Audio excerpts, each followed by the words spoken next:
Welcome to another episode of Chat with Chatto. Hey guys, how you doing? This is Jason Ramos with Good Vibes Real Estate Solutions. Welcome to another episode of Chat with Chatto. Welcome guys. Appreciate you having you back here on this beautiful Wednesday here on YouTube.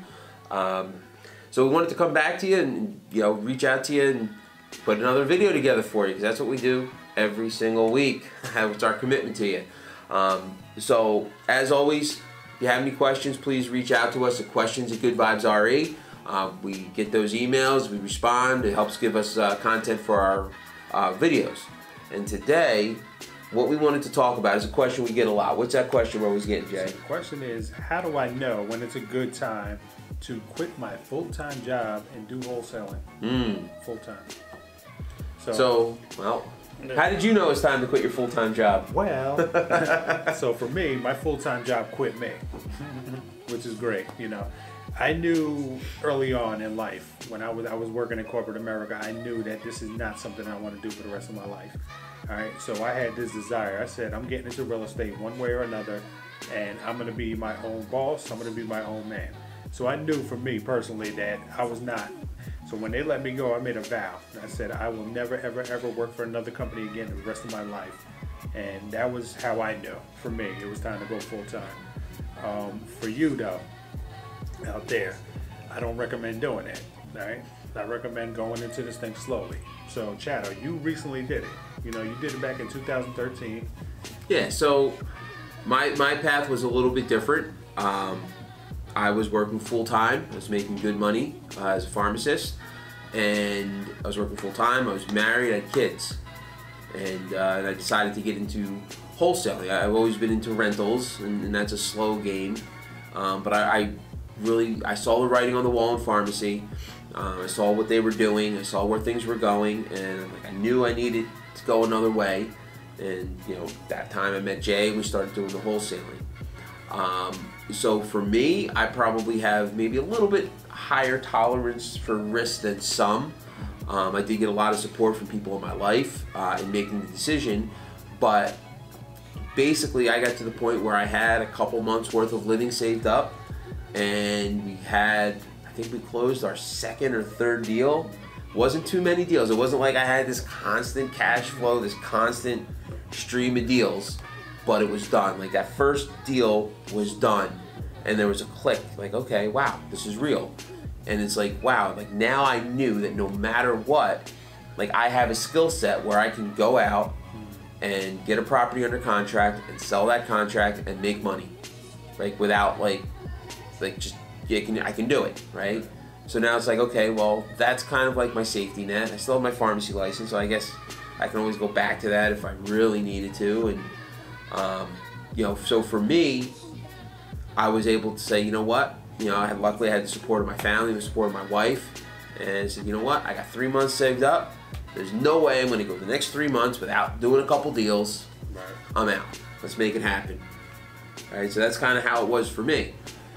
Some people may not be in that same position, right? I mean, some people don't have a license where they can go and get a job that makes good money. A lot of people leave their job. It's hard to find another one that's the same. So let's take the worst case scenario. Let's just say you're working part-time. You're working full-time. You're making, $60,000 a year, and your monthly nut is $5,000 a month, meaning, rent or mortgage, car payments, whatever. All your expenses are about $5,000 a month, and that's what you need to live.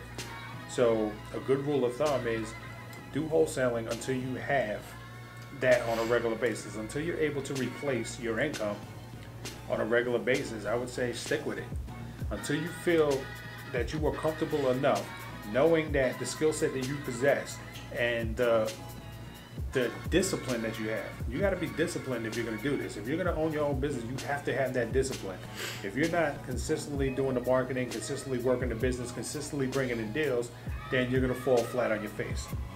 All right, so you have to know ahead of time that this is something that I'm going to do, and I'm going to go hard at it. So I would say do it for like 4 months on a regular basis. Make way more than what you owe. So if your monthly nut is $5,000 and you're making $10,000, $10,000, $10,000, $10,000, now you have 4 months worth of reserves on the back end. Now, that's when you start asking yourself, is this sustainable? Can I do it? You know, you've seen it work, you've done it on a consistent basis, and you know, you have reserves. That's when you can start, you know, thinking about, okay, is this sustainable and can I do it? Otherwise, I wouldn't jump out. You know, don't get rid of your main source of income. Yeah, I mean, I think a lot of that also depends on what your main source of income is.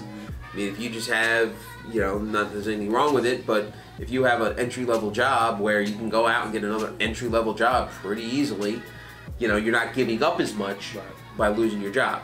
If you have a job where you work your way up over the past, you know, 15 years, and, you know, if you had to find another job, it might take you 6, 7, 8 months, you know, that puts you in another position. You're putting more at risk. Again, what do you feel comfortable with?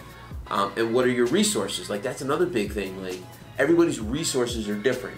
Some people might have a lot of money saved up. Some people might have a lot of, you know, assets or whatever it might be. You got to look and take stock before you quit your job of what your resources are.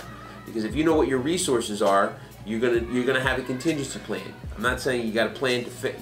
Actually, you do need to plan to fail. Like, if you fail, like, what's your plan? Because a lot of people in business, they don't plan to fail. And when things don't work the way they expect them to work, and things start failing, they don't have a plan on what to do now.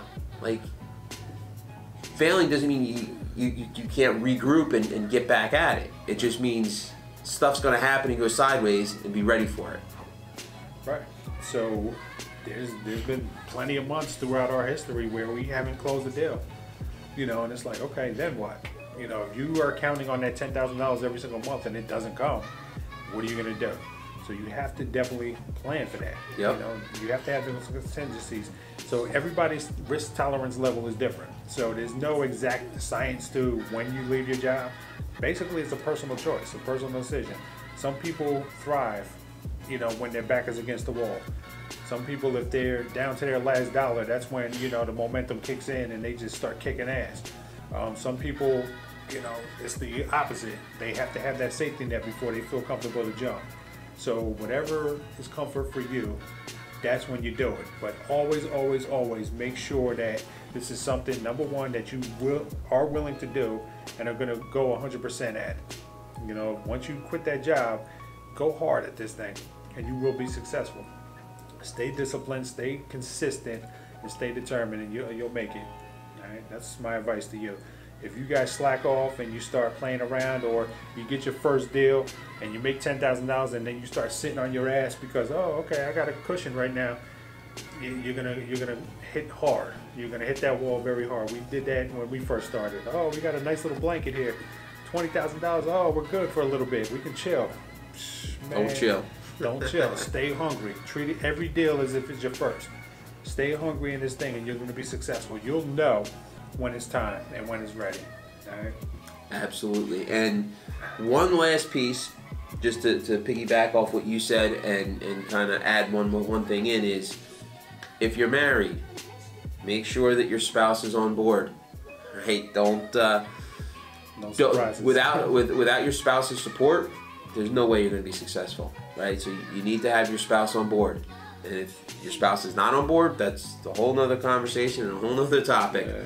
Right? I mean, you need to do what you need to do in life. So, so with that, again, down below there's a link to our Facebook group. Join our Facebook group, have a conversation with us, talk to us. Any questions, you can also send the questions at goodvibesre. So right now, you got 3 ways to get in contact with us. You can leave comments. You can send us questions at goodvibesre. You can come talk to us face to face, real time in the Facebook group. So we're here for you. Let us help you. Yeah, we're here to help. If we don't hear from you, we can't help you. And as always, good vibes always, guys. We'll see you next Wednesday. Take care.